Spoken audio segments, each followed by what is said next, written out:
madaxweyne ku-xigeenka Soomaaliland mudane Cabdiraxmaan Cabdullaahi Ismaaciil Saylici iyo xubno kale oo ay kamid ahaayeen gudoomiyaha xafiiska qaxoontiga iyo barakacayaasha Soomaaliland xubnaha laanta socdaalka iyo hay'adaha midowga Yurub ayaa waxay ka qayb galeen munaasabad ay soo qaban qaabisay hay'adda dhanka socdaalka ee marka magaceeda la soo gaabiyo loo yaqaano IOM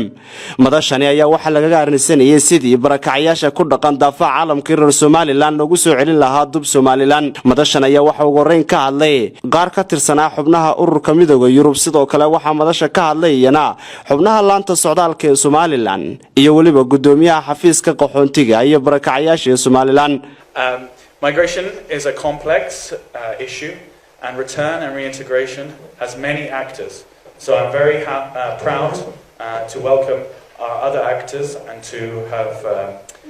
started the project steering committee yesterday. And we see it as our joint responsibility to act, to assist the people who often end up in the hands of ruthless smugglers and traffickers. And we need to work together to support these people. haddaba waxaan u arkaa in arrintan sida looga lib keenaya ay tahay wada shaqayn aan muujino dhammaantiinba oo aanan tallaabana ka qaadno sidii wax looga qaban lahaa dadka tahriibiya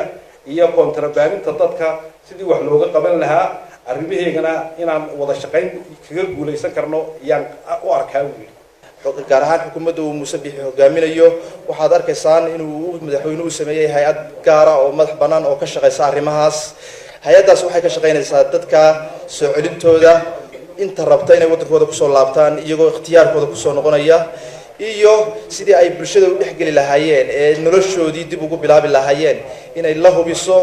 oo ku daba gasho hay'adaha kala shaqeeya ayaa madaxweynaha Jamhuuriyadda Soomaaliland ugu sameeyay hay'adda qaxoontiga iyo barakacayaasha mashruucan oo mashruuc aad faa'iido dalka ugu leh waan u mahadnaqaynaa mashruuca ay difangareysay oo ah European Unionka waxaan sidoo kale u mahadnaqayaa tiimkii IOM halkan aad uga shaqeynayay muddo ay hawshan ku howlanaa waxaan ku amaanayaa gudoomiyaha hay'adda barakacayaasha sidii dhiiranaanta lahayd oo mashruucan soo dhiraaniriyay iyo sidoo quruxda badneed ee shacabka reer Soomaaliland ee la soo celinayo hawshooda dardaaranka badan uga qabay waxa laga yaabaa sidii hore u dhacday wasaaradii hore ugu dhacday shaqadan hore u hayn jiray in laga sameeyo dacaayadahaas oo ku salaysan in dad la iibsanayo ama dad khasab lagu soo celinayo oo hadba mas'uulka meesha jooga iyo hay'addu ay wax kala saxeexdaan waxaan cadeynayaa bulshada reer Soomaaliland oo cadeynayaa arrinta inaanay waxba ka jirin shakigaasi inuu baxo ayaan cadeynayaa ma noqon doonaan dadkaasi dad u eg dad laga ganacsanayo waxay noqon doonaan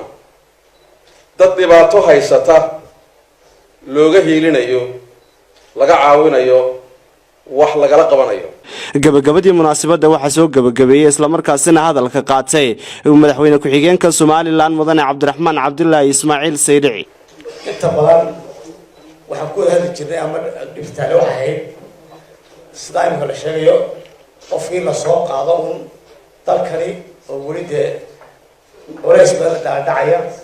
oo intii halka joogtay shaqalaan fara badan hayso oo dalka dhaqaalihiisa aad u yar yahay in qofkii la soo ceshaysna isagoo wax badan la soo gelinin ama noloshiisii ana meel la saarin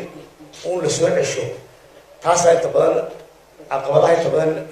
ka heli jirnay ama culayska lagu saari jirtay ama martay dowladaha ku heli jirnay waxa la maanta hadaba hadii ay loo hayo fanka noocaasa waxa dhici jirtay qof la soo